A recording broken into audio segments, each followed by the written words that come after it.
All right, hello Canfield, Superintendent Joe Knoll here. I wanted to give you a little update thus far on the school year. First of all, Thanksgiving. So glad we made it this far with in-person teaching. A lot of people to thank here today. So I want to start with our parents. Parents, thank you so much for self-assessing your kids before they leave in the morning with temperatures and calling us if kids are sick or been quarantined. We really appreciate that. A big shout out to our nurses across the district for doing a great job, not only with general day-to-day operations, but also dealing with COVID as well. Our cleaning staff, our custodians, our bus drivers have done a great job keeping our facilities clean during these tough times. To my administrative team, been a lot of late nights talking at night, calling parents, worrying about quarantine and getting everybody situated. Definitely want to thank those folks. And finally, our teachers. Our teachers have done a great job navigating in-person and online instruction here in Canfield. So big thanks to all of you. That's why we've made it thus far with our in-person education. So a little data update. As of today, we have 21 confirmed positive COVID cases, and that includes staff and students for in-person learning. The good news is that's less than 1% of our entire staff and students, which is really just an amazing number at this point. The key to me is we have no student-to-student spread within our facilities. Rather, we're hearing from the health department that our big issue is a community spread within the family unit. So thus far in schools, we've been doing a very good job. Obviously, my hope is to keep schools open as long as we can, as long as possible, with two things being our guiding. First of all, we've got to make sure we have no spike in student-to-student spread. That's number one of importance. And number two, we need staff members to keep our buildings open. And as long as we can continue to do that, my hope and prayer is that we'll continue to be open. The big discussion is about decision making and what kind of drives where we go. The big thing I look at and read are the state numbers, obviously a significant spike with COVID-19, but also in our zip code.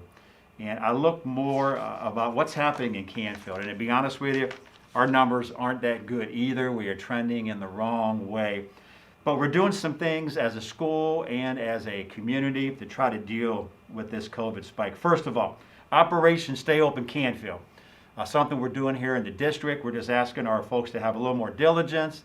We're talking about making sure we're staying separated. We're asking folks to extend that 6 feet even if we can as staff members.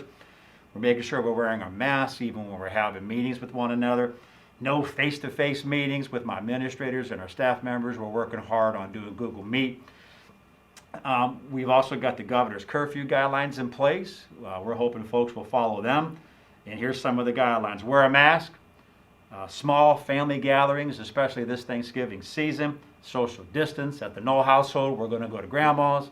We're going to have a great turkey dinner inside grandma's garage, staying as spread out as we can, wearing our masks and enjoying some time together. We also have some travel advisories to take a look at.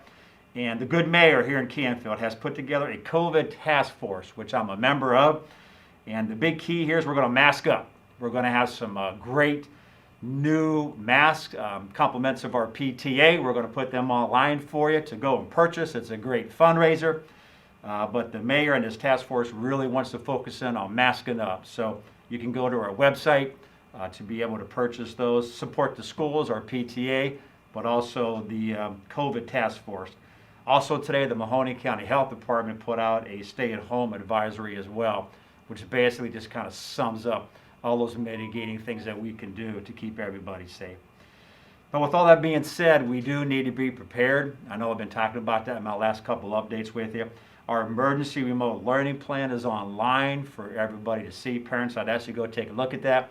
It just talks about what's our day going to look like if and when we need to go to remote learning. Also, I'm asking our folks to collect some data at the different buildings on what are our needs with technology, whether it be a device itself or a hotspot. That information can be looked at on our website as well, and in my Tuesdays with Mr. Knoll that's going home later today. Please go on there if you do have some technology needs. We want every student to have his or her own learning device when we need to go to remote. That deadline for information, I believe, is November the 30th. And I would just ask you have a contingency plan in place. Just be prepared, be ready if and when that decision is made, so you're ready to roll. And I guess finally, I know there's been a lot going on here, but I just ask everybody to pause, take a deep breath. We have a ton of things to be thankful for this Thanksgiving season. And my hope and prayer is that everybody have a blessed, relaxing, and safe Thanksgiving holiday. Thank you.